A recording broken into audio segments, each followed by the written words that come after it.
各位朋友大家好，今日要同大家講下紐約市一個震撼彈。如果你喺紐約住，或者關心美國政治，呢件事你一定要知。新任市長曼丹尼啱啱上任無耐，就即刻開記者會大爆前任市長 Eric Adams， 留低咗一個高達120元億美金，即係接近900億港紙嘅預算大黑洞。佢仲用咗一個好重嘅字眼，呢份預算係一杯 poison chalice 毒酒。到底發生咩事？我哋即刻睇下。乜嘢係 Adams 預算危機？以前 Adams 成日話紐約市財政好穩陣，仲話2026年係史上最好預算。但係一換屆新市長曼丹尼就話：喂，唔係咁喎。曼丹尼喺1月尾嘅記者會度，直接將呢個危機命名為 Adams Budget Crisis。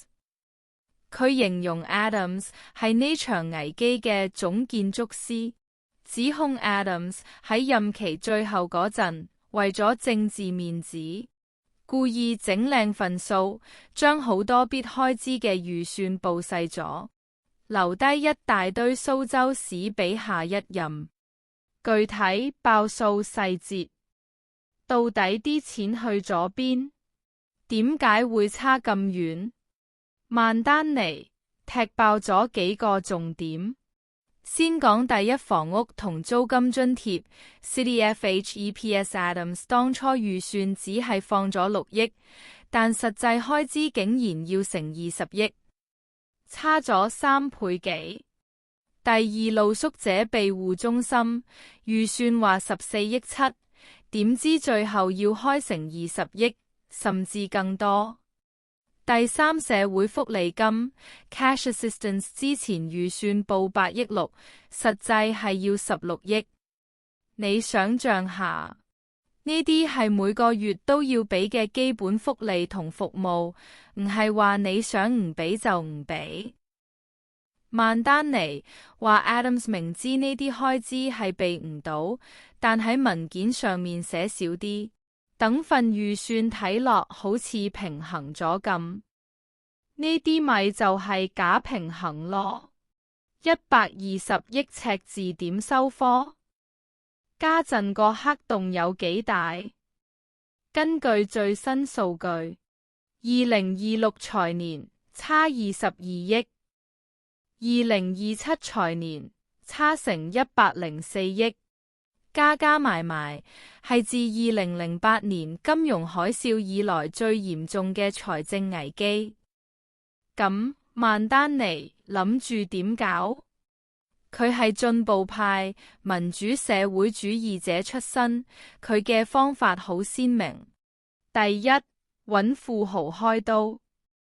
佢主張對紐約市最富有嘅1%人加徵入息稅，仲要加埋大企業嘅公司稅。第二，減省費開支，譬如佢啱啱先宣布要收掉 Adams 搞嗰個成日教人犯法嘅 AI chatbot，話呢啲係浪費公帑。第三，問州政府攞錢。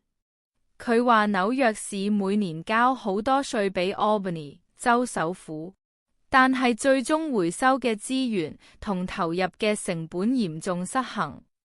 Adams 嘅反擊同現狀，當然啦 ，Adams 喺社交媒體都唔弱，佢反駁話，當口號取代咗數學，事實就會被掩蓋。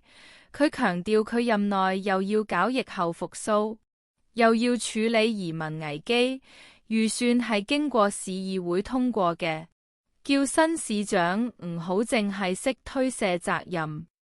而家紐約州長何楚已經表明話唔會加稅，所以曼丹尼想加富人稅呢一招，好大機會喺州議會卡住。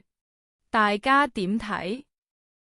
你覺得呢個120億黑洞真係 Adams 故意留低嘅毒酒，定係曼丹尼喺度為未來嘅加稅同縮資揾藉口？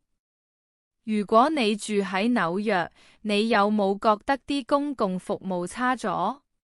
歡迎喺下面留言話俾我知。鍾意呢條片記得 like、share 同 subscribe 我哋個 channel 紐約與你。我哋下次再見，拜拜。